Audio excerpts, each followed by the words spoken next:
1 യോഹന്നാൻ 3-ാം അധ്യായം 1 മുതലുള്ള വാക്യങ്ങൾ. കാൺമീൻ, നാം ദൈവമക്കളെന്ന് വിളിക്കപ്പെടുവാൻ പിതാവ് നമുക്ക് എത്ര വലിയ സ്നേഹം നൽകിയിരിക്കുന്നു. അങ്ങനെ തന്നെ നാം ആകുന്നു.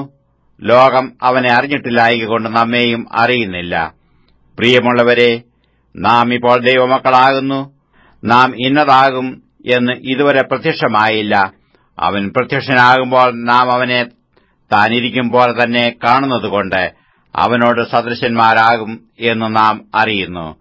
അവനിൽ ഈ പ്രത്യാശയുള്ളവൻ എല്ലാം അവൻ നിർമ്മലനായിരിക്കുന്നതുപോലെ തന്നെ നിർമ്മലീകരിക്കുന്നു. പാപം ചെയ്യുന്നവനെല്ലാം അധർമ്മം ചെയ്യുന്നു. പാപം അധർമ്മം തന്നെ. പാപങ്ങളെ നീക്കുവാൻ അവൻ പ്രത്യക്ഷനായി എന്ന് നിങ്ങൾ അറിയുന്നു. അവനിൽ പാപമില്ല. അവനിൽ വസിക്കുന്നവൻ ആരും പാപം ചെയ്യുന്നില്ല. പാപം ചെയ്യുന്നവൻ ആരും അവനെ കണ്ടിട്ടില്ല, അറിഞ്ഞിട്ടുമില്ല. കുഞ്ഞുങ്ങളെ, ആരും നിങ്ങളെ തെറ്റിക്കരുത്. അവൻ നീതിമാനായിരിക്കുന്നതുപോലെ നീതി ചെയ്യുന്നവൻ നീതിമാനാകുന്നു. പാപം ചെയ്യുന്നവൻ പിശാചിന്റെ മകനാകുന്നു. പിശാച് ആദ്യം മുതൽ പാപം ചെയ്യുന്നുവല്ലോ. പിശാചിന്റെ പ്രവൃത്തികളെ അഴിപ്പാൻ തന്നെ ദൈവപുത്രൻ പ്രത്യക്ഷനായി. ദൈവത്തിൽ നിന്ന് ജനിച്ചവനാരും പാപം ചെയ്യുന്നില്ല. അവന്റെ വിത്ത് അവനിൽ വസിക്കുന്നു. ദൈവത്തിൽ നിന്ന് ജനിച്ചതിനാൽ അവന് പാപം ചെയ്യുവാൻ കഴിയുകയുമില്ല. ദൈവത്തിന്റെ മക്കളാരെന്നും പിശാചിന്റെ മക്കളാരെന്നും ഇതിനാൽ തെളിയുന്നു. നീതി പ്രവർത്തിക്കാത്തവൻ ആരും സഹോദരനെ സ്നേഹിക്കാത്തവനും ദൈവത്തിൽ നിന്നുള്ളവനല്ല. നിങ്ങൾ ആദ്യം മുതൽ കേട്ട ദൂത് നാം അന്യോന്യം സ്നേഹിക്കണമെന്നല്ലോ ആകുന്നു.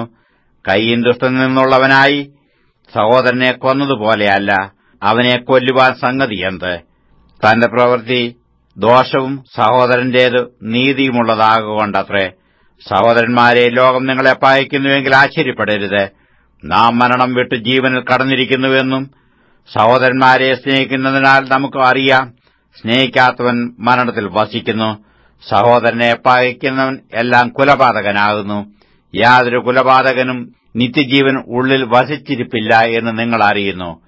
അവൻ നമുക്ക് വേണ്ടി തന്റെ പ്രാണനെ വെച്ചുകൊടുത്തതിനാൽ നാം സ്നേഹം എന്ത് എന്ന് അറിഞ്ഞിരിക്കുന്നു. നാം സഹോദരന്മാർക്ക് വേണ്ടി പ്രാണനെ വെച്ചുകൊടുക്കേണ്ടതാകുന്നു.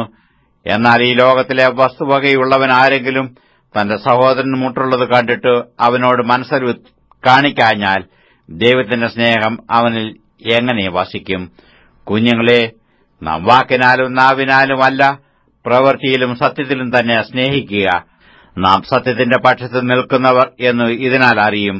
ഹൃദയം നമ്മെ കുറ്റം വിധിക്കുന്നുവെങ്കിൽ ദൈവം നമ്മുടെ ഹൃദയത്തെക്കാൾ വലിയവനും എല്ലാം അറിയുന്നവനും എന്ന് നമ്മുടെ ഹൃദയത്തെ അവന്റെ സന്നിധിയിൽ ഉറപ്പിക്കാം.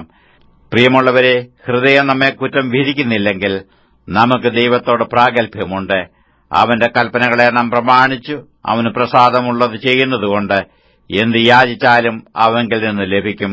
അവന്റെ കൽപ്പനയോ അവന്റെ പുത്രനായ യേശുക്രിസ്തുവിന്റെ നാമത്തിൽ നാം വിശ്വസിക്കുകയും അവൻ നമുക്ക് കൽപ്പന തന്നതുപോലെ അന്യോന്യം സ്നേഹിക്കുകയും വേണമെന്നുള്ളത് തന്നെ.